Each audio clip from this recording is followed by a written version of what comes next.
Let's get started.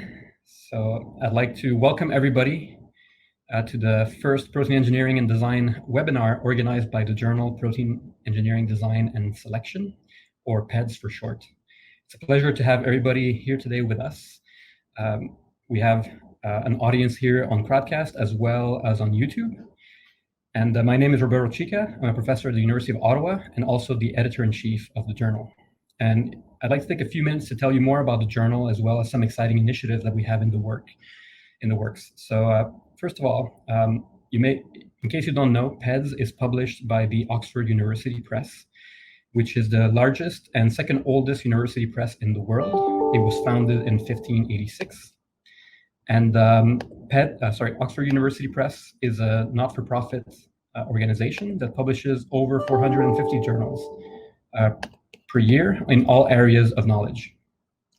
So PEDS is a community-run journal.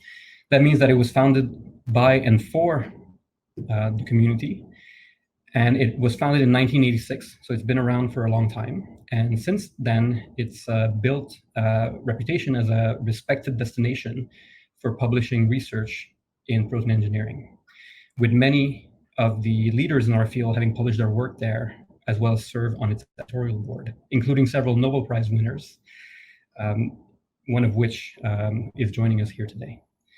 So PEDS publishes original research articles as well as review articles in protein engineering for therapeutic and biotechnological applications, but also for understanding the fundamental link between protein sequence, structure, dynamics, function, and evolution.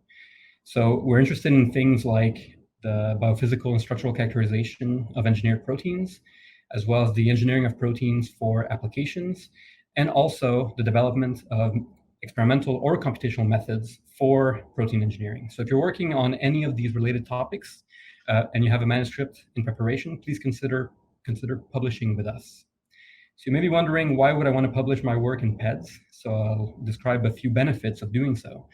So the first one is that we recently moved to an online-only continuous publication model, which expedites the time it takes for your paper to become available to the community after it gets accepted. And this has also enabled us to get rid of all publication fees, except for the optional open access fee. That means that if you publish in PEDS, it's not going to cost you anything. And this is unlike some other journals who are society-run journals that always charge you a certain amount to finance society. Remember that PEDS is a community-run journal, so we don't have a society to maintain. We also another benefit is that, probably the most important, is that we have an editorial board structure that contains leading experts in the field. And this ensures that you get a fast review, also that is rigorous yet fair. And we also strive to make it transparent to get you the feedback you need to make your work even better. And recently, I've updated the editorial advisory board to be more diverse, to include a diverse group of experts from different geographical locations, different backgrounds, with different research expertise, as well as at different stages in their career. And the goal of having a diverse editorial advisory board is to help me steer the journal to meet the needs of our community. Now, even though we have this editorial advisory board structure, I want everyone here to feel comfortable contacting me or anyone at the journal if you have comments or suggestions to help make the journal better for you. Remember, we are a community-run journal, so we're here to serve. We want this journal to be the best it can be for everyone here. So with the final few minutes, I'd just like to mention a few exciting initiatives that we have in the works. So the first one is a reviews special issue that should be coming out in the second quarter of 2021. And it's going to be really exciting because these reviews will focus on current topics. So it'll be focused on the last few years of what came out in the last few years. And there's a wide range of different topics. So there should be something for everybody here in that issue. And importantly, all of these reviews will be made freely accessible to everybody. That means that you won't have to have a subscription to the journal to be able to read them. Secondly, we're also creating an annual award for the best paper published in the journal. And this award will be given to the junior scientist who's responsible for the work. So that means the graduate student or the postdoctoral fellow that did the experiments. And the purpose of this is not only to promote the journal, but also to help in the career development of junior scientists and to help them promote their work, because I think it's our responsibility as a journal, but also as senior and established researchers, to help the next generation of protein engineers. And lastly, the final initiative that I want to mention are these webinars that are starting today. So this idea of organizing webinars came about given the current pandemic situation, where we couldn't physically meet at our usual conferences and learn about the recent results. So I figured it'd be nice to get everybody together online, hear about the latest and greatest research, and if there is interest, we'll keep organizing these webinars beyond the first 4 that we've organized this fall. And you may have noticed from the ad that the 4 speakers, the keynote speakers, are all, internationally recognized leaders in our field. So it should be very exciting to hear about their latest work. But also importantly, all of these webinars will include a presentation by a junior scientist who will present their work published in the journal. And again, the idea is to give them a platform to promote their work, and this should be helpful in their career development. So that's it for me. I'd just like to give a couple of details about how the webinar will work. So first of all, we're going to start with a short presentation from a junior scientist who will present their work published in the journal. And that work was selected as the editor's choice article, so you can read it for free on the journal. So we'll have the presentation followed by a question period. And if you want to ask questions at any point during these presentations, you can use the Ask a Question button at the bottom of your window there. Or if you're on YouTube, you can type in the chat box your question. And these questions will be read and answered by the speaker. And even if we run out of time in the question period and there are some outstanding questions left to be answered, the speakers have agreed to answer them offline. So you will get your answer in the text box. After that, we'll follow with our keynote presentation, which should be about 40 minutes. And there will also be a second question period after that presentation as well. Okay, so that's it for the explanation of the webinar and the journal. So I'd like to now introduce our first speaker of the day. So our first speaker is Dr. Joshua Atkinson, who's currently an NSF postdoctoral fellow in the group of Mo El Nagar at the University of Southern California. And he's going to present his work that he did during his PhD with Joff Silberg at Rice University. And he's going to tell us about circular permutation and its effect on stability. So please take it away, Josh. Let's get the screen up here.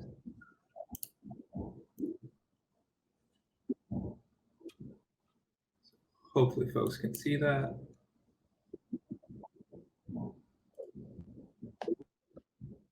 Alrighty, good morning, and thanks for that introduction. And I'd like to thank Roberto Chica for selecting our article as the editor's choice and giving me the opportunity to present our work. Today, I'm going to tell you about our efforts to see if deep mutational scanning experiments can yield information about a protein's tolerance to topological mutations and changes in conformational flexibility. Proteins are dynamic macromolecules that oftentimes remodel their intramolecular contacts to adopt different conformations that are critical for their functional activity. But it's often challenging to predict where within a protein that conformational dynamics are going to be important for function. And this limits our ability to design new functional proteins from the ground up. But one approach to identify regions of proteins where altered flexibility can impact function is using mutagenesis experiments. Recently, deep mutational scanning has emerged as a powerful technique for comprehensively sampling mutations in a protein. In a mutational scanning experiment, a combinatorial library of mutant proteins is generated, and then they're enriched for functional variants using a growth selection or a means to physically separate cells like FACS. And then these variants are scored using DNA sequencing. And this has enabled many individual sequences to be linked to their fitness in a single experiment, generating high-resolution maps of sequence function relationships. But what types of mutations can we use to alter local flexibility within protein structures? Mutational scanning experiments have been applied to comprehensive amino acid substitution libraries, as well as libraries that alter the protein's topology through things like domain insertion, truncation, or circular permutation, where a sequence is reshuffled and N and C termini are generated at different positions within that sequence. Substitution experiments can allow us to perturb local dynamics through point mutations to more flexible amino acids like glycine or serine. But circular permutation can also perturb that conformational flexibility by replacing the peptide bond between neighboring residues with new N and C termini that are free to move about. But the global tolerance of circular permutation to proteins is less well understood than amino acid substitutions. So we were interested in exploring the impact of this type of mutation. So previous studies have illustrated that the parental protein's thermostability correlates well with its average tolerance to point mutations. So we hypothesized that this would hold true for circular permutation as well, where highly stable thermophilic proteins on average will tolerate permutation, the disruption caused by permutation, relative to more marginally stable psychrophilic variants that are on edge with whether or not they're folded proteins. And we also wanted to see if we were to scan multiple protein orthologs with differing thermostabilities in parallel with one another, if that would allow us to tease out some local patterns of mutational tolerance that might inform us about the conformational dynamics of the protein. And the reason why we thought that might be the case is because proteins evolve in an energy landscape that is constrained by the need to minimize their free energy of their contacts so the protein can fold, while still maintaining sufficient local configurational entropy so the protein can traverse the conformational landscapes necessary for its function. And this trade-off is evident when you look at proteins that have adapted to different temperature niches, with psychrophilic proteins adopting more molten, flexible structures and thermophilic proteins becoming more rigid to compensate for the effect of temperature on their dynamics. One way to go about identifying regions within the protein that might have evolved to increase the local configurational entropy is to look at the energetics of the contacts within that protein. So residues within a protein that have been selected by evolution to minimize their energy of their contacts, in the language of energetic frustration, can be called minimally frustrated residues. And this means that the amino acid that was selected at that position is best suited for minimizing the energy of the contacts necessary for that protein to fold. While some residues have amino acids that display high energy contacts relative to other amino acids that could have been selected for at that position. And these can be described as being highly frustrated. Minimally frustrated residues have been found to be important for stabilizing protein structures, and while highly frustrated residues have been found to be localized near functionally important regions of the protein, including binding interfaces and enzyme active sites. So in our study, we wanted to determine if these local energetics might influence the tolerance to permutation, which will increase the local conformational flexibility. And we hypothesized that minimally frustrated residues of the protein would be less tolerant to mutations than highly frustrated regions of that protein. And that's because the local contributions to the free energy of folding are greater for these minimally frustrated locations than they are for these highly frustrated locations. So when permutation disrupts that contribution to folding, it will be less severe for the highly frustrated than it will be for the minimally frustrated. We wanted to see if this trend might become more evident when you scale the global thermostability of that protein up and down in a mutagenesis experiment. So we selected adenylate kinase as a model protein for exploring this interplay between stability and functional dynamics. This enzyme is essential for maintaining energetic homeostasis inside the cell by converting ATP and AMP into ADP, and has been extensively studied over the years, over the course of its entire catalytic cycle. Adenylate kinase consists of three domains: a core domain, a lid domain, and an AMP binding domain that during their catalytic cycle undergo a series of conformational shifts. Initially, the protein can be found in an open resting state, and upon substrate binding, the lid and AMP binding close down onto the core domain, positioning the substrate near the active site that is already pre-organized for rapid phosphotransfer. And then the rate-limiting step of this catalytic cycle is the reopening of that AMP binding domain to release the products from the enzyme. And these three domains have evolved to independently tune different aspects of the catalytic cycle of adenylate kinase. The core domain has evolved to minimize its conformational dynamics and controls the global stability of this protein, while the lid domain has evolved unique conformational dynamics within that domain that have been shown to tune the protein's affinity for ATP. And similarly, the AMP binding domain has evolved conformational dynamics that enable it to tune the product release and enzymatic turnover of adenylate kinase.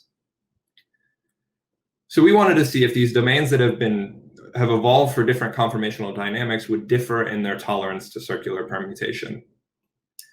So we selected three different adenylate kinases that have thermostabilities varying over 30 degrees to generate different permutation libraries. And these had all had solved structures and had been previously studied. And then to build our permutation libraries in a systematic way, we used transposon mutagenesis to generate this library. So we use a synthetic transposon that we call a permutation that contains all the genetic elements required for a protein expression vector, so an origin of replication, a promoter, RBSs, and an antibiotic resistance gene. And then we use the mu-A transposase to insert this transposon randomly throughout a circularized adenylate kinase gene. And then to maintain the uniform translation initiation and protein expression of the different mutants in our library, this transposon also encodes an 18 amino acid N-terminal tag that maintains the genetic context near the ribosomal binding site. So when transposons insert into sequences, they do so in two orientations at equal frequencies.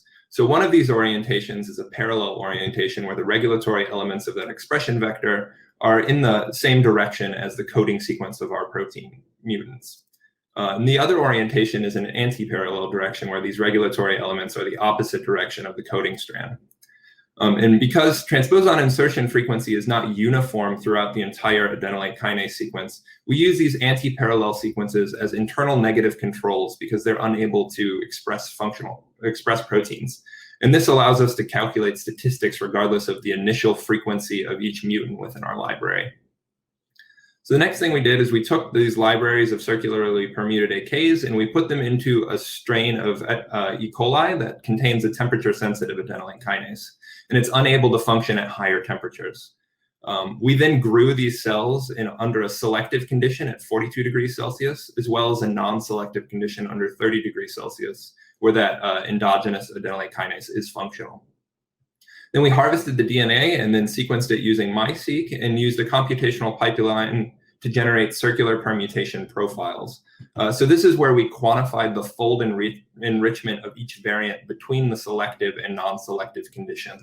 So you can see here in positively enriched sequences I'm showing here in blue, while negatively enriched sequences are being shown here in gray. So next I wanted to show you the permutation profile for our cycrophilic adenylate kinase, so the cold-loving, more molten protein.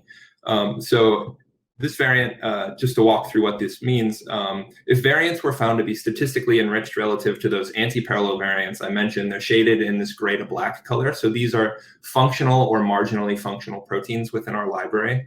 While those that are found not to be statistically enriched relative to those anti-parallel variants are shown here in red, and these are non-functional protein variants. And then these little black bars down here at the bottom are regions of the protein that the transposon did not insert into and we did not sample.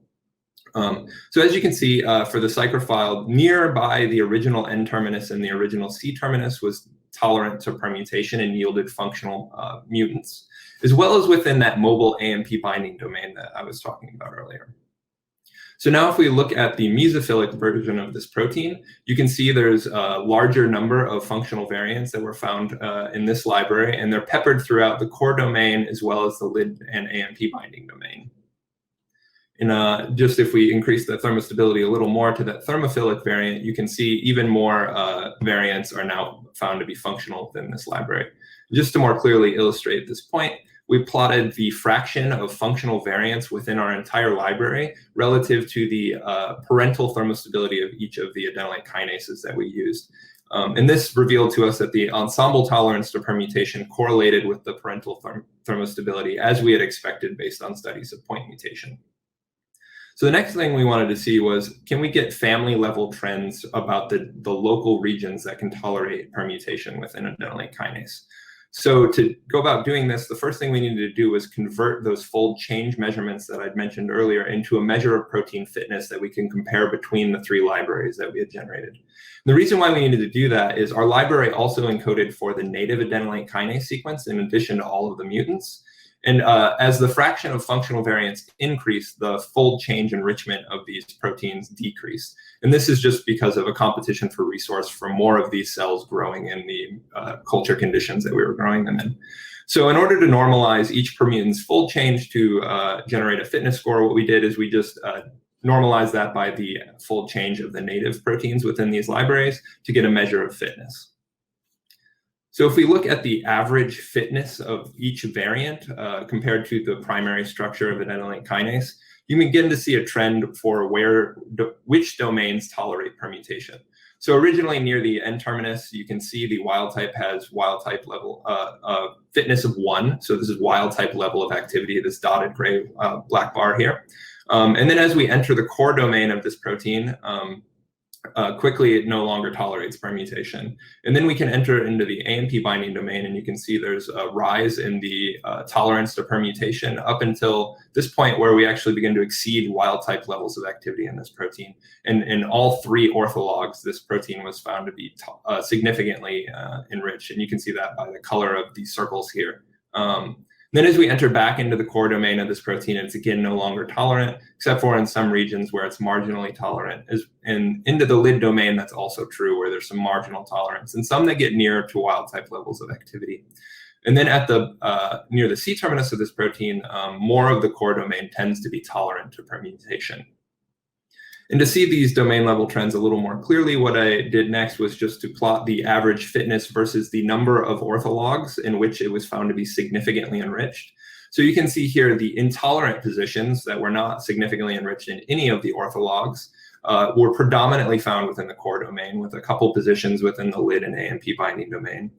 And then as it becomes more tolerant in 1, 2, or 3 of the orthologs, you can see the average fitness increases, and more of the lid and AMP binding domain become larger populations. And for the most tolerant and highest fitness, these variants were found within the AMP binding domain. Just to show this one other way, we went ahead and plotted this average fitness data onto the structure of the protein. So all the positions in white here are the regions where 1 or more of the orthologs is unsampled within our library. So we didn't want to make any average fitness measurements on less than 3 of the variants. But you can see here that near the core of this enzyme, it tends to be have low fitness and is intolerant to permutation. While out in this AMP binding domain, it's exceptionally tolerant with wild type levels of activity. This one position in the lid domain is also pretty tolerant to permutation. And then the N and C termini are also showed tolerance, which you would expect since you're simply slightly adjusting where the terminus is. So what makes this AMP binding domain unique? So going back to the idea of energetic frustration that I was talking about, what we did is we calculated the density of frustrated contacts within adenylate kinase in both its open conformation, as shown by the dotted lines, and its closed conformation, as shown by the solid lines. And we did this using the frustratometer, a tool from the Woolness lab, who's also at Rice that we were discussing this project with at the time. So as you can see here, the region that has the highest concentration of frustrated contacts is within this AMP binding domain, and especially evident when it's in the closed conformation where the enzyme is clamped down on itself.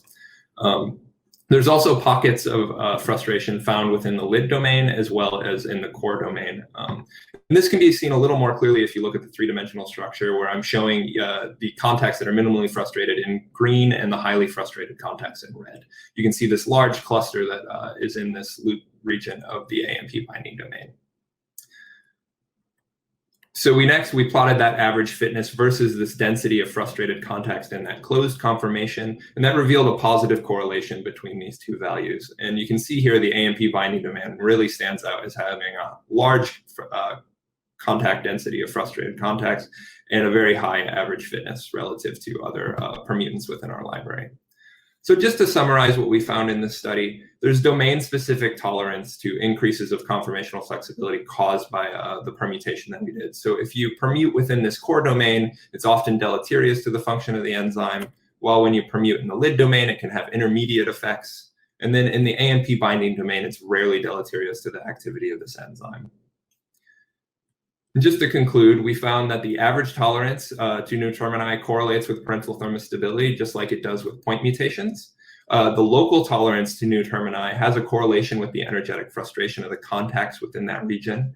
And that combinatorial experiments where we look at multiple orthologs can help reveal family-level trends in mutational tolerance. And with that, I'd like to thank the Silberg lab, especially Alicia Jones, who started off this project and did many of the experiments, as well as our collaborator, Vikas Nanda at Rutgers, and our funding sources. And with that, I'm happy to take any of your questions. Thanks. Let's see here. Okay, great. Excellent presentation, Josh. Are there any questions? Please use the text box, the ask a question text box, or the chat box on YouTube.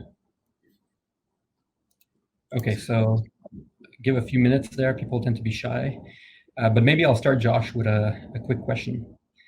It's very interesting that the AMP binding domain is the one that tolerates circular permutation. Do you think this has to do with the ability to bind and or release substrates and products? Like, did you look at effects on KM, for example? We did not purify these enzymes and look at effects on KM, but I did, based off of just how this protein tends to function in its catalytic cycle. I want to go back here. During that last step where there's product release, what's thought to happen in the AMP binding domain is actually there's some local unfolding that happens that promotes it to pop open and release those products. And we've been thinking that this permutation enables that unfolding to happen on little quicker timescales. Yeah, but we haven't, we've been exploring this enzyme in vitro recently, but we haven't had any data yet on that front. Okay, great, thanks. Okay, there's a question here for you.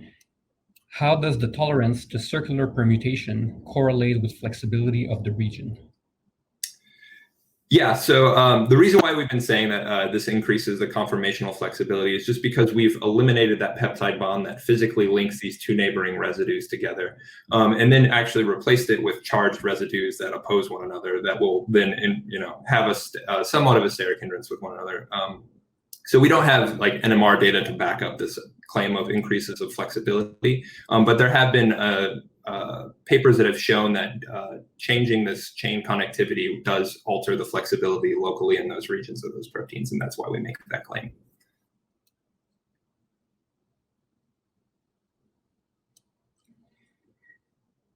Okay, are there any other questions for Josh?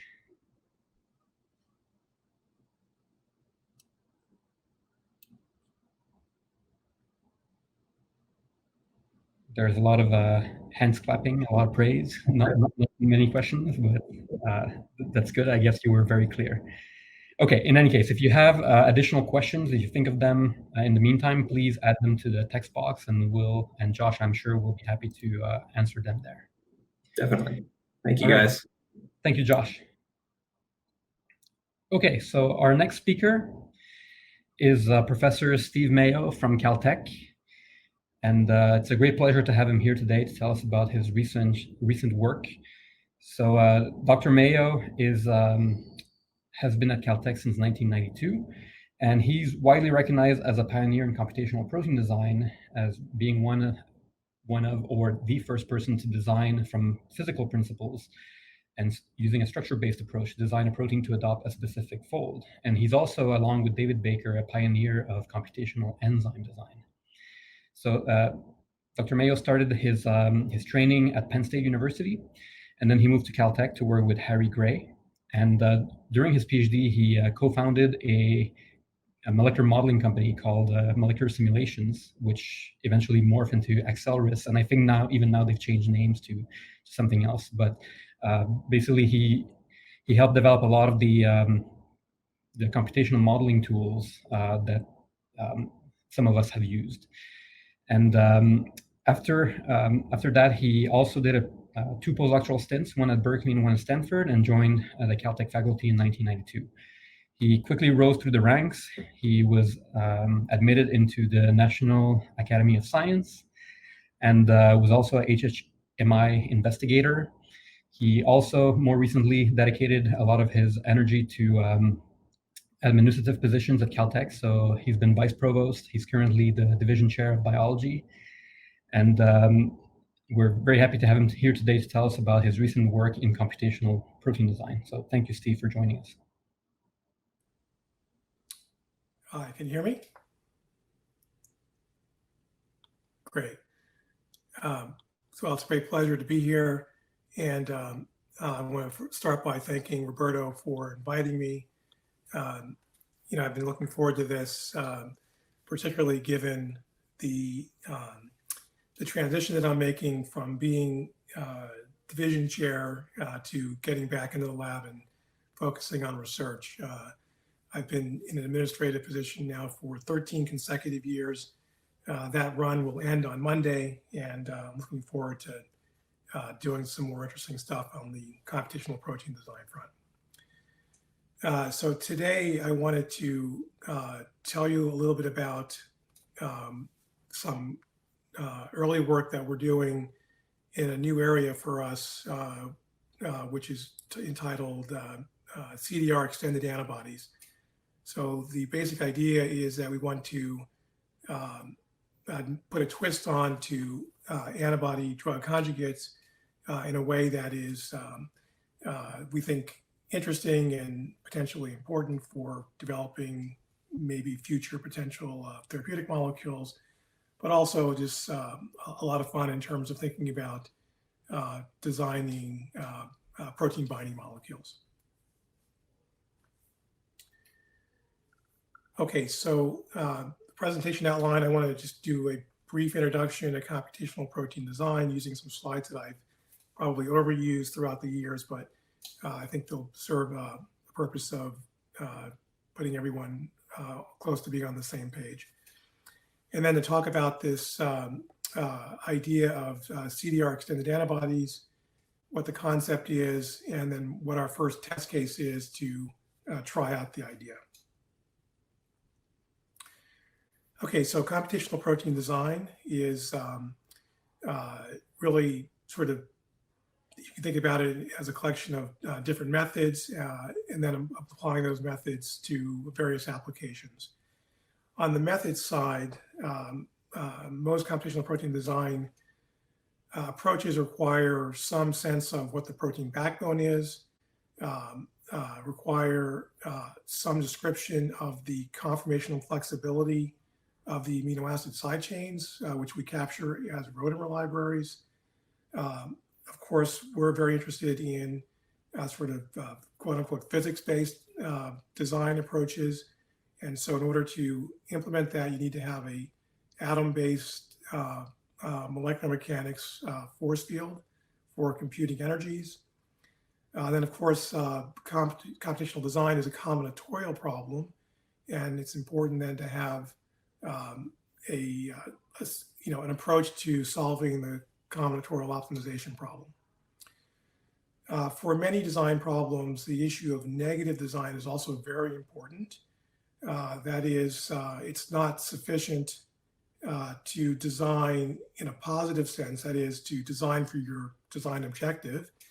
It's often important also to design against things that you don't want to have happen. For example, something like aggregation. Negative design is certainly, has been and remains a significant challenge in the computational protein design field. So with this set of methods, you can envision applying them to a whole variety of applications, studying the sequence structure, stability, function relationships of proteins, thinking about the evolution of protein structure and function, various hypothesis-driven inquiries, and perhaps most interestingly, in terms of real applications, protein-based biotechnologies. And so many years ago now, we demonstrated that you can actually do all of this and computationally design novel amino acid sequences that actually fold with high fidelity to your target structure. We also demonstrated very early on that the optimization and the force fields actually matter because if you do it correctly, you could actually generate variants of proteins that are hyperthermostable to unfolding. And of course, this the field has exploded over the last decades, and there are many labs working in this area, producing really quite phenomenal results from functional molecules to supramolecular structures, and it's been really impressive to see what's been happening over the years. So just to give you a sense of how the calculations are done, the sequence optimization calculations are done, I'll just go through this toy example. So we have a protein where we want to optimize two positions in the protein, P1 and P2. The first thing we need to do is define the set of amino acids and their rotamers for each of the positions in the design. So in this simple case, we have one alanine rotamer, 3 valine rotamers, and 3 serine rotamers at each of two positions. Of course, in a normal design calculation, there might be, tens or hundreds of positions and, hundreds to thousands of rotamers allowed for each position. The standard construction for computational protein design is to think about it as a problem that could be decomposed into pairwise interactions. And so there would be sort of two types of energies, a one-body energy and then a two-body energy, and I'll get to that in a second. So for the one-body energy, it's the energy of interaction between the atoms of the side chain of the rotamer of interest at the position of interest interacting with the backbone template of the protein. And then, of course, we compute the energies using your favorite collection of potential energy functions that capture things like electrostatic energy, van der Waals, hydrogen bonding, solvent potentials as well. And then we compute this one-body energy for each of the rotamers in turn at each of the positions in the design calculation and store it as a vector. After computing the one-body energies, we then compute the two-body energies by now ignoring the template, the backbone template, and looking at the interactions between the atoms of pairs of side chains, and then do that for all possible pairs of rotamers, and then fill out this matrix. So at the end of this setup calculation, you have a one-dimensional vector with the one-body energies and then a matrix with the two-body energies. These can be pre-computed or for small problems, but for larger problems, we typically compute this matrix on the fly only as needed for the positions that are being considered in the design. Okay, then as far as optimization goes, there are many ways to optimize. In this simple case, what I've shown here is the two-body matrix and then the one-body self-energies broken into two pieces for the two positions. The simplest optimization protocol is using Monte Carlo, where we initialize the system using some random selection. So P1 randomly select serine rotamer 2, in that position P2 randomly select valine position number 1. Then you sum up the energies, the two one-body energies and the single two-body energy. And then using the Metropolis Monte Carlo procedure, you can make random moves and optimize the system. And in this case, the optimum energy, the optimal solution is easily found because it's a small problem, 2 serine rotamers with a total energy of -9 units. Then, of course, we can build that solution back on the protein and look at it and evaluate it for other features that we might be interested in. Many ways to do optimization. I'd say in the early days, optimization was a large concern, but given computer speed and the efficiency at which you can implement Monte Carlo algorithms, mostly everyone is using Monte Carlo for doing their simulations. Okay, so with that as an introduction to computational protein design, I want to turn to this idea of CDR extended antibodies.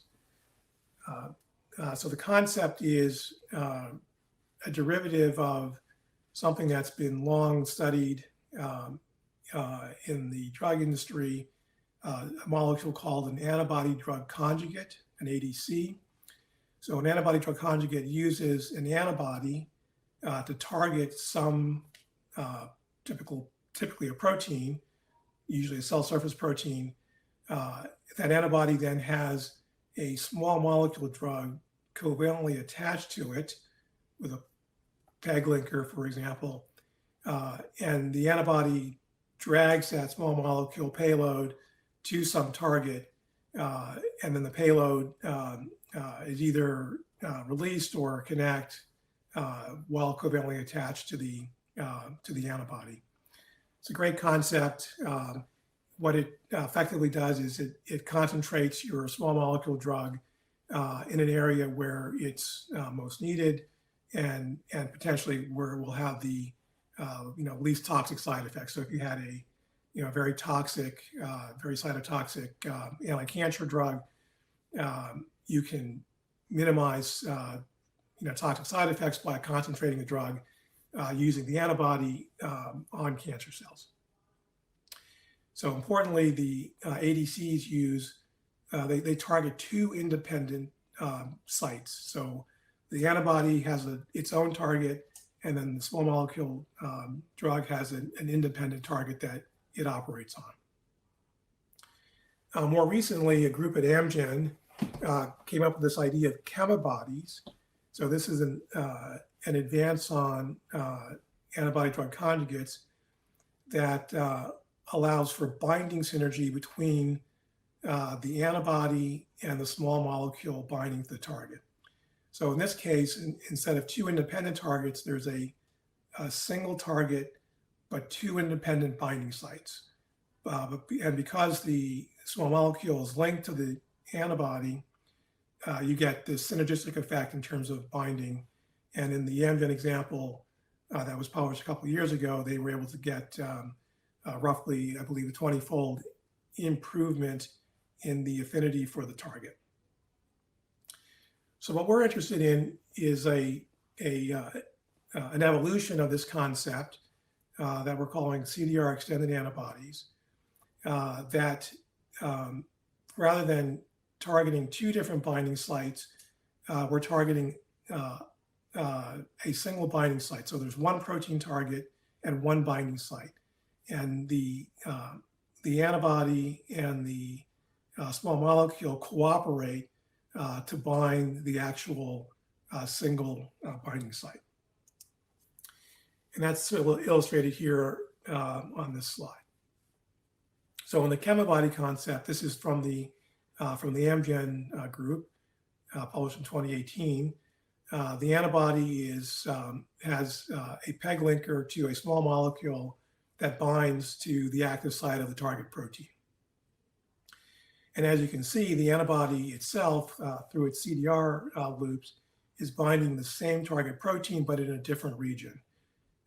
Coupling the antibody to the small molecule covalently leads to an enhancement in the binding of the chemibody to the target. In the CDR extended antibody concept, what we're doing is having also the small molecule covalently attached to the CDR,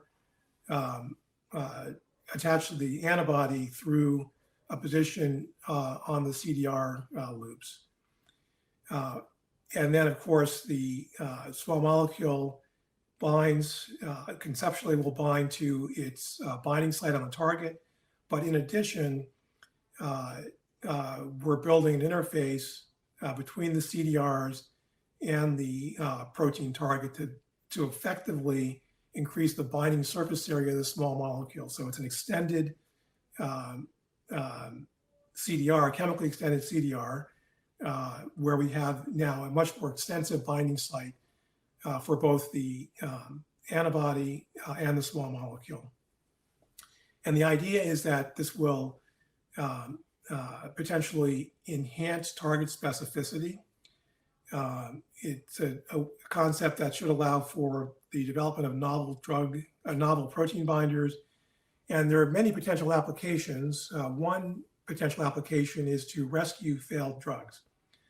So imagine, for example, that you have a small molecule drug that has shown efficacy in a particular clinical trial, for example, but then in a larger scale trial may have shown off-target side effects. There would be the potential to rescue the off-target side effects by increasing the specificity for the actual target, which in turn would decrease, presumably, the binding to any off target. And so this, in some sense, adds an element of negative design that we're now, by enhancing the on-target binding through enhanced surface area interactions, we're decreasing the off-target interactions, and that could potentially rescue a failed drug, a drug that has failed because it's has off-target binding interactions. Anyway, we're very interested in this sort of concept, and we wanted to test out in a model system whether or not we could construct such a molecule and what its properties might be if, in fact, we could construct it. So we set out to utilize a fairly simple model system, which should be familiar to many of you, the binding of biotin to streptavidin. So in our target molecule will be a monomeric version of streptavidin, which has diminished binding interactions with biotin. We initially set out to use a triple mutant, a previously published triple mutant of streptavidin that both confers monomerization of streptavidin, but also reduces the binding affinity to biotin. For technical reasons, experimentally, we eventually had to switch to using a streptavidin derivative called MSA, MSA for monomeric streptavidin, which was much better behaved experimentally. Monomeric streptavidin, MSA, is very similar to the triple mutant that we were using initially, and I'll say more about that in a moment. For the small molecule, obviously we're going to use biotin, and in particular, we're using a C2 maleimide variant of biotin, where we can then use the maleimide moiety to couple to a cysteine that is judiciously targeted or positioned within one of the CDR loops. And then for simplicity for this model system, rather than using a full-length antibody or a Fab, we're using a nanobody to make the experimental evaluations more efficient. Okay, so the design approach is the following. We first want to identify potential nanobody streptavidin pairs. And of course, we want to do this computationally. And then we want to identify a CDR position on the nanobody where we can introduce a cysteine that will then be the target for coupling to biotin.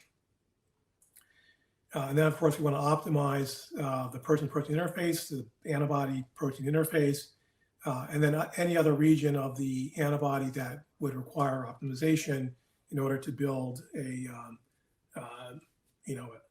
nice system. Okay, so what we settled on in terms of coming up with docking poses of the nanobody against the streptavidin is to go to the PDB and look at a set of existing nanobody crystal structures with antigens bound. And then the nanobodies that we selected for our particular study are shown here, aligned on the framework region. This is just 3 different views of the same set of alignments. The CDR loops are color-coded. CDR loop 1 is shown in red. CDR loops 2 are shown in yellow, and CDR 3 loops are shown in blue. And then we characterize the interfaces between each nanobody antigen pair in 3 different ways. The interface separation distance, the amount of buried surface area, and then we utilize a shape complementarity score. And so what's shown here are the averages and plus or minus standard deviation for the individual complexes. Okay, then we want to dock this library of nanobodies against streptavidin. Doing so, we generated 2,310 dock poses, which is too many to design on. And so we filtered them using the following criteria. So we looked at whether the nanobody, the putative nanobody streptavidin complex matched the interface statistics that we see for naturally occurring nanobody antigen interfaces. We, of course, wanted to only consider nanobodies that actually overlay the biotin binding site. So we had a metric for whether or not the nanobody blocked the binding site. And then we also were very interested in evaluating whether the putative binding of the nanobody to the streptavidin recapitulated some of the naturally occurring, the native nanobody antigen interactions that occurred in the particular crystal structure. And you'll see that we were able to find poses that sort of optimize all three of these criteria. Okay, so applying the filters to the 2,300 dock poses, we ended up with seven complexes that look promising. They're shown here. The nanobody is shown in cyan, and streptavidin is shown on the bottom in green. And you can see where the biotin is in all these configurations. We selected nanobody 4NBY, chain B, as our target complex to further elaborate. Okay, so then with a target complex in mind, we have to place the biotin and identify a position on one of the CDR loops for incorporating cysteine that will then allow for coupling to the maleimide. Now, of course, we know the bound configuration of biotin. So in our design calculations, we use the crystallographically determined binding of biotin. But of course, the tail of this modified biotin is unknown. And we developed a rotamer library to cover the conformational flexibility of the tail that would be exposed from streptavidin. And of course, we want to find configurations of this tail that then would allow for coupling the cysteine on a CDR loop. Okay, so the biotin is anchored in the streptavidin in its crystallographic position. We utilized polyalanine CDRs just for simplicity.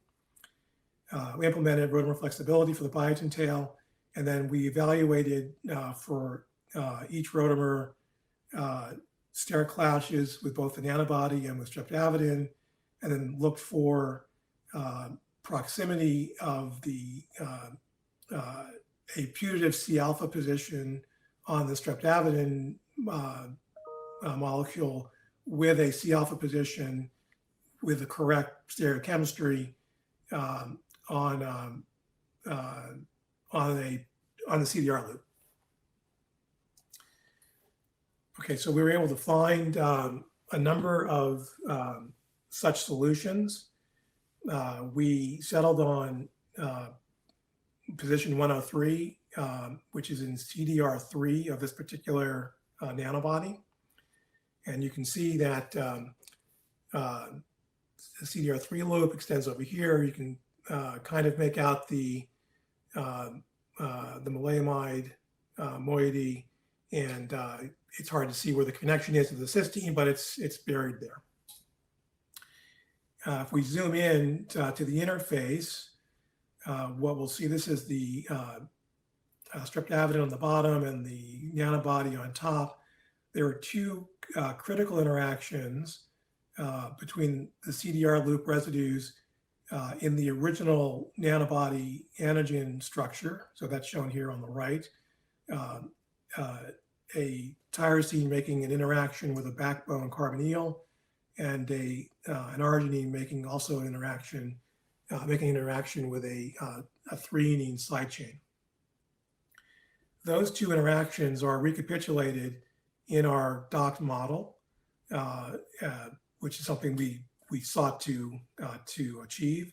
So we have a tyrosine making a backbone interaction with this carbonyl, and an arginine picking up an interaction with a threonine side chain in a very similar configurations to what was observed in the actual crystal structure of the nanobody with its native binding partner. So that was encouraging. Okay, so I mentioned this problem with this triple mutant of streptavidin. In our hands, we were not able to express monomeric material that didn't aggregate. So we switched over to using MSA, monomeric streptavidin, which is an engineered version of streptavidin from another lab. Sorry, I should have had that publication here. The sequence identity between MSA and the triple mutant streptavidin that we were using is actually very high, 57%. If you overlay the structures, they overlay with a backbone RMSD of 0.5 angstrom, so they're actually very similar, as shown here. The overlay is so tight that it's even hard to see that there are two complexes here, both between the streptavidin and the biotin. We relaxed the 4NBX structure onto the MSA crystal structure, and you can see if you zoom in on the binding site that the biotin positioning and the anchor point to position 103 in the CDR loop are virtually indistinguishable. So we had good confidence that the switching over to MSA at this stage would not be a problem. Okay, so does this work? Let's look at some control experiments so we're all on the same page about how we're doing the measurements. So we're using surface plasmon resonance to measure binding affinities in a B-core instrument. We've looked at multiple configurations of the experiment where we either immobilize biotin on the B-core chip or immobilize the MSA protein on the B-core chip. For all of the subsequent experiments that I'll show, we've utilized the MSA immobilized on the B-core chip. But we're always comparing to the binding of MSA to biotin with the biotin immobilized on the chip. And we've just done that for experimental convenience. Okay, so here's a sensorgram for MSA wild type binding to biotin immobilized on the chip. This is, excuse me, one specific example. It's a fairly robust experiment. It yields this particular sensorgram, the fit yields a KD of 6.9 nanomolar, running it in triplicate with 3 biological replicates. We end up with a KD of 7 nanomolar, which is consistent with previously published values of biotin bound to this monomeric streptavidin. We also wanted to make sure that there wasn't any significant difference with biotin binding to an immobilized MSA on the chip. So we biotinylated the N-terminus of a sumo protein. This particular sumo protein has a very free N-terminus, suggesting that there would be no interaction between the biotin and the protein, and we'd just be looking at a biotinylated protein binding to MSA. And as expected, we get very similar binding interaction in this particular sensogram, 7.9 nanomolar, so virtually indistinguishable from the experiment where the configuration is reversed. As I'm sure many of you know, surface plasmon resonance experiments tend to have trouble with distinguishing, extremely tight binding, and so we wanted to create a version of the monomeric streptavidin that was compromised in its binding ability to biotin, so that we would have a lot more room to see improvement with the binding of our molecules. So we introduced a point mutation within the biotin binding site in streptavidin, a serine to an alanine mutation that significantly diminishes the binding interaction to biotin and drops it to just over 1 micromolar. Again, we get, very clean data for the surface plasmon resonance experiment. Okay, so what happens with our design molecule? So this sensogram shows wild type nanobody, its interaction with a mobilized monomeric streptavidin. And as expected, and we observe that there is no interaction. So the nanobody by itself that does not bind streptavidin up to concentrations of 100 nanomolar, despite the fact that the binding interface shows some similarity to the native antigen biotin or native antigen antibody complex. So that's good. If we now look at, here's our control of MSA bound to mobilized biotin, 7 nanomolar interaction, and then our biotinylated or nanobody at the design position of 103 gives great data, and in triplicate generates a KD of just below 2 nanomolar. If we look at our binding compromised monomeric streptavidin, recall that it has a KD of just over a micromolar.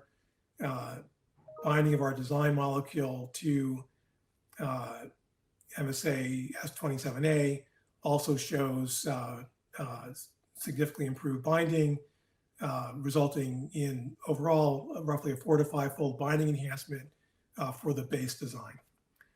And so the question is then, can we optimize the binding interface to get to a better binding affinity? So we employed our standard computational protein design algorithms to look at designing CDR positions for enhanced binding. We selected 2 variants, V119, which was our highest ranked variant by energy. And then we also selected a second variant, V149, which gives the highest number of predicted hydrogen bonds. And we were interested in this configuration because we were very interested in determining whether we could actually tune the kinetics of the interaction between the antibody and its target by off-rate optimization. So the hypothesis is that if we build in a lot of hydrogen bonds, the off rate should go down and we should be able to get tighter binding because of that. So both of these variants are 4-fold mutations, 2 mutations in CDR3 where we have the biotin attached, and 2 mutations in CDR loop 1. And you can see that we're going to do some new interactions and in particular for variant V149, we're introducing a number of new hydrogen bond and polar interactions. Okay, so we evaluated these experimentally in a similar manner. Those data are shown here. On the upper left, again, is the control experiment with just biotin binding to wild-type MSA, 7 nanomolar interaction. Our first round design of sort of the naked, unoptimized interaction, unoptimized nanobody binding with 2 nanomolar affinity. And then for variant 119, we get roughly a 2-fold improvement in binding affinity, but for the sort of off-rate optimized variant, we get roughly an additional 15-fold improvement in the binding affinity. We're now down to 100 picomolar, which we thought was a great result. Second round of optimization, we get between 2 and 15-fold improvement of binding, including achieving the target off-rate enhancement. So, we get basically roughly a factor of 2 improvement in the off-rate relative to the starting molecule, which was gratifying. Unfortunately, things were looking like they were working too well. And then we analyzed the molecules by size exclusion chromatography. We observed that our best variant shows aggregation. The parent of 149, V119, or sorry, the first second generation design, V119, is cleanly monomeric, as shown in this SEC trace. Unfortunately,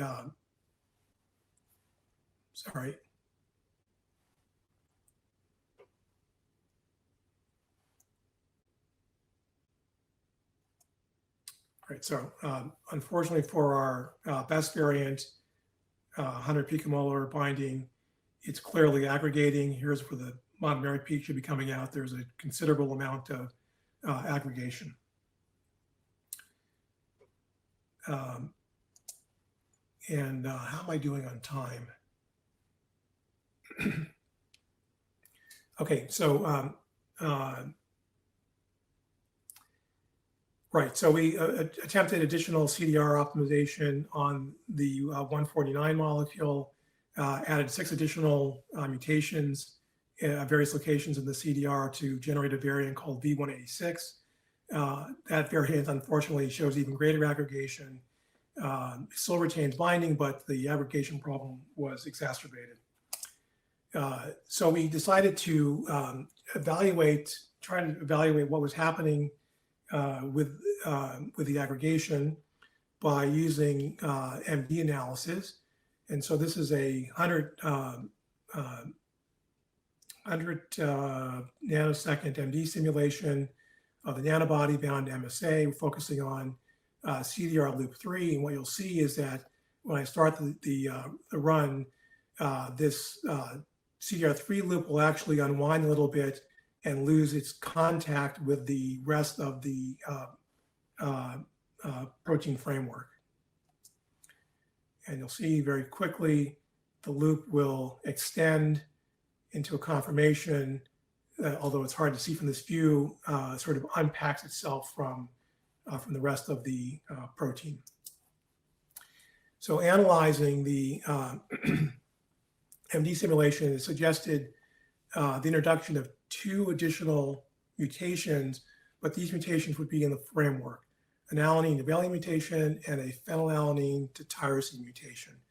So that double mutant on top of the prior mutations generates a V186 generates a variant called V186 framework.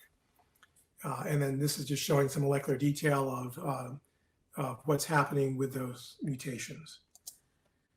If we look at comparison between solvent-exposed surface area for the parent V186 versus the parent with the two framework mutations, what we see is that for two different hydrophobic clusters on the nanobody, that the simulation generates or shows that the double mutant shown in sort of red has fewer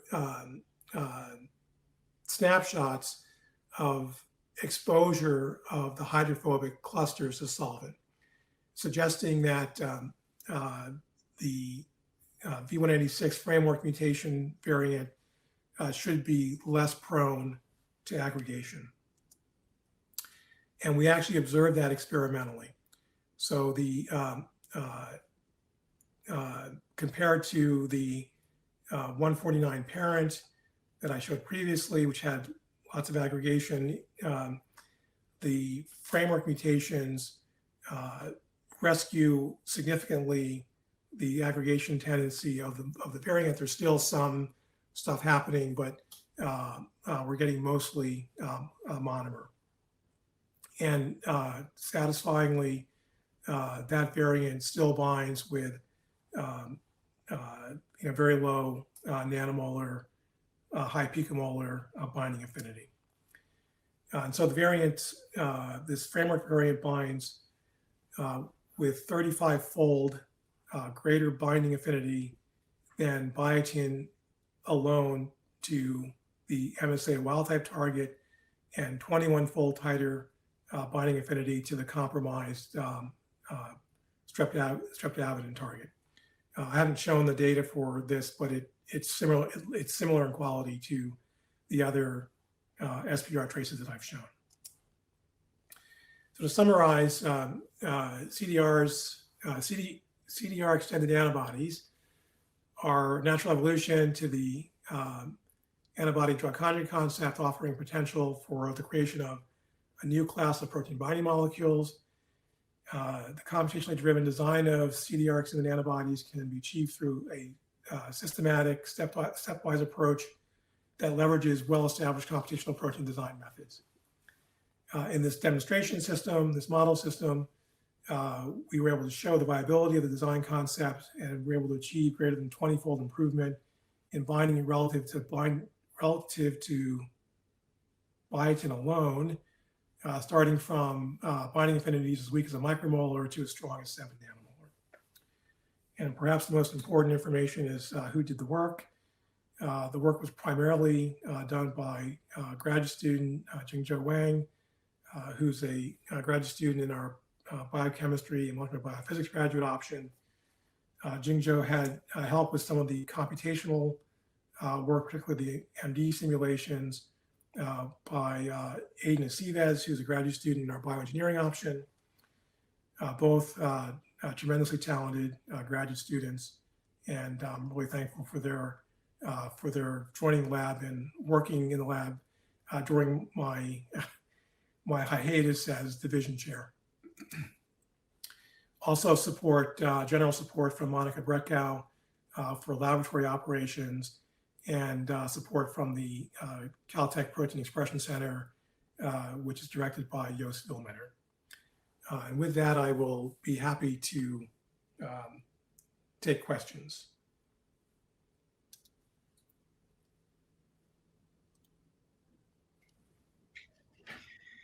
Okay, great. Thank you, Steve. Do we have any questions? Okay. Yes, there's a question here, Steve, for you. Am I, let's see, how do I get out of sharing on this? There. Did I break anything? No. Can you, so Steve, can you click on ask a question so that you can see the question and you can answer that?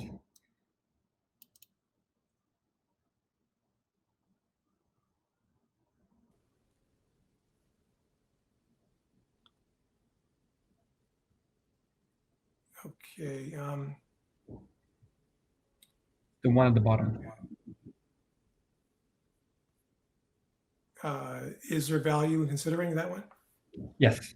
Is there value in considering potential interactions between your tethered small molecule and your nanobody and designing against these? Negative design. In principle, these could interfere or compete with the desired interactions between your nanobody and its target.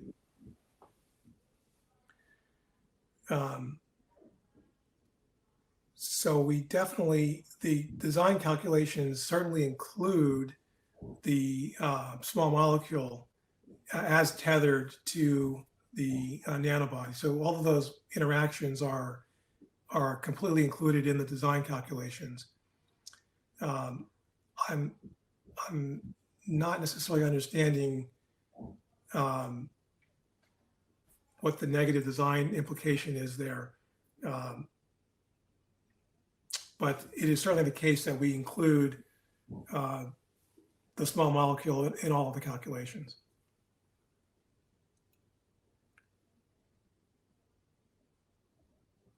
Let's see. So there's a question: did the cysteine that you use for conjugation pose problems in some cases? So we tested the nanobody with just the cysteine introduced at the particular CDR position, and those molecules were still well behaved. So in general, the introduction of the cysteine didn't really compromise the stability and solution properties of the nanobody.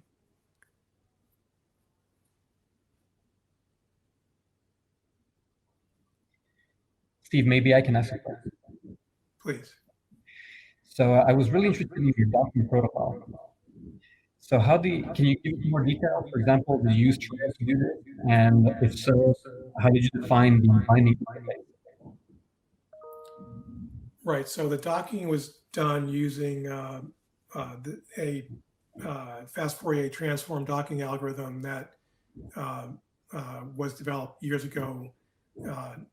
I don't have the exact reference off the top of my head, but it's in those cases, we were using sort of fixed loop configurations derived directly from the crystal structures of the nanobody antigen complexes, and doing rigid body docking, and then within Triad, which is our computational design optimization or optimization software, allowed for relaxation after the initial docking. And then the scoring, the interface metrics were all computed using literature methods, but implemented it within the Triad software package. Great, thank you. You have two more questions. Yeah, Chris Snow points out the FT, that is the FFT docking method that we're using in the comments. Thanks, Chris. And there are two more questions and answers. One question is, how would you estimate the benefit of using deterministic algorithms instead of Monte Carlo and continuous rotamers instead of rigid rotamers, especially on smaller design problems? Great question. Obviously, Monte Carlo is a stochastic algorithm. It's not deterministic. And that's one of the downsides, is that you're not really guaranteed to get the solution. However, for designs of this level of complexity, which I would say are relatively small because we're only looking at a design of a small region, we're probably, we can be reasonably confident that we're actually getting good sampling and finding the ground state solution. We could use, because of the problem, the size is relatively small, we could use deterministic algorithms. We just haven't done that, but it would certainly be worth doing. On the question of continuous rotamers versus rigid rotamers, that's a great concept. I've thought about that for many years, about how to implement a continuous rotamer concept, and then how to match that with a common control optimization approach. I was never able to come up with anything tractable. If you have any great thoughts on that, I'd love to hear them. Yeah, I think that would be really, really useful if we could, for the field, if that could be implemented. Roberto says that Bruce Donlan has developed methods for this, which would be great to, I should go look at that. Thanks, Roberto. And another question is, can the computational design approach or accommodate alternative chemistries, such as non-canonical amino acids, enzyme-mediated conjugation strategies, or other conjugations with canonical amino acids? The answer is definitely yes. It's yes at multiple levels. So there's a question of force field, obviously. So if you have different types of molecules than just amino acids, we can handle that because we tend to use the Dryden force field, which covers, a near infinite spectrum of molecular interactions with parameters, but with systematic parameters. And then, of course, the chemistry that you want to use is the chemistry that would be the most convenient for your approach. For the model system that we selected, we selected the biotin structure evidence system because the conjugation chemistry was really straightforward. Just coupling the cysteine using well-established protocols. More complicated situations, I think, obviously will require different types of conjugation chemistry. We're very interested, for example, in looking at rescuing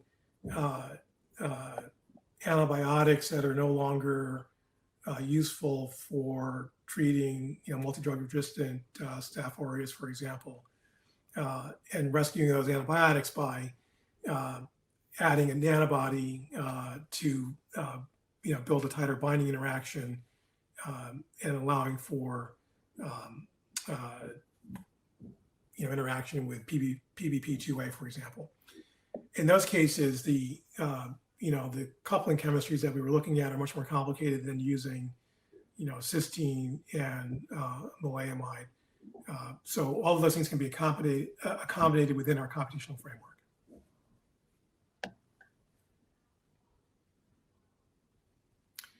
There's a question in the chat, which is, was there any testing of the CDR extended antibody against similar target protein surfaces to determine off-target binding? We have not done that yet. One way we could approach that would be to look at surface mutations, even by creating surface mutations on the streptavidin itself, that one might imagine would interfere with the binding of an antibody to the design interactions with our antibody streptavidin target. That would be something interesting to do. We haven't done it yet, but that would be an interesting thing to do, and perhaps even to do more broadly, to look for whether the biotinylated antibody will bind other targets.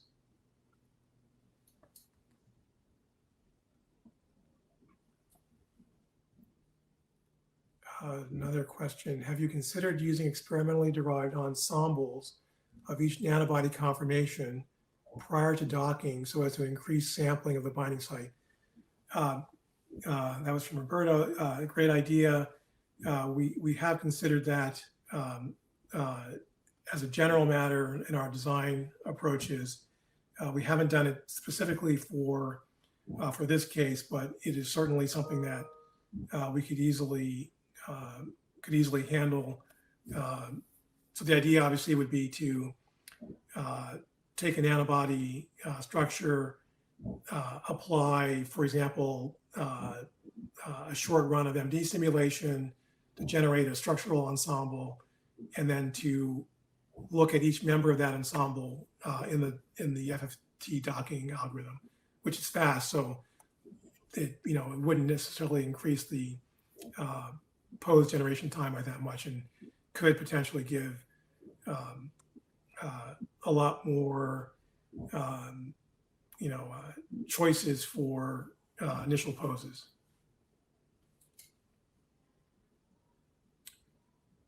Another question is, were any other docking pose metrics considered other than distance and surface area?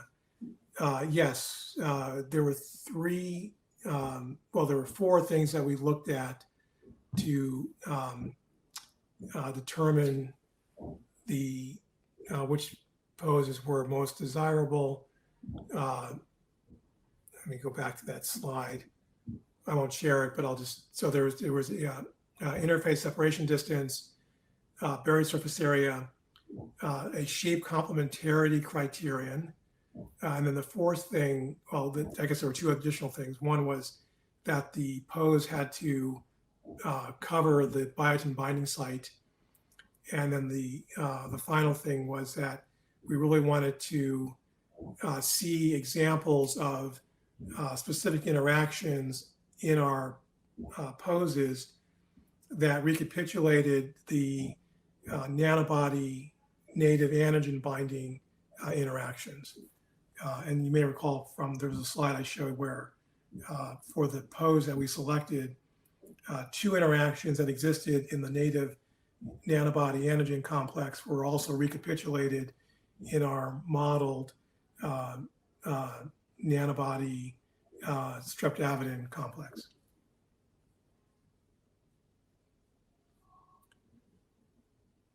Questions from YouTube. Thanks for the great seminar. I'm curious to know if you can predict in silico that the proteins will aggregate or any other unfavorable property.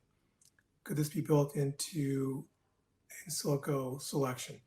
So, so I think the answer is yes, and evidence for that is the MD simulations that I showed on a particular variant and a variant's sort of framework mutations clearly showed differences in the exposure of hydrophobic surface area between those two variants, with the idea that hydrophobic surface area exposure leads to aggregation. We also have other work that I haven't talked about here at all that Aidan Estevez is working on, looking at solution properties of insulin and insulin variants. And we can also see, based on MD simulation, we can generate predictability about the solution properties of various insulin variants. So I think in general, there is great promise in utilizing MD simulations and other computational approaches to predict solution properties.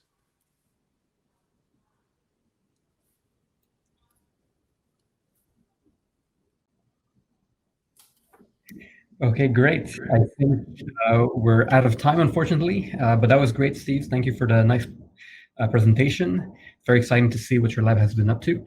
And thank you, everybody, for asking excellent questions and for your participation. I hope to see you next time. So again, thank you, everybody, and thank you to all the speakers.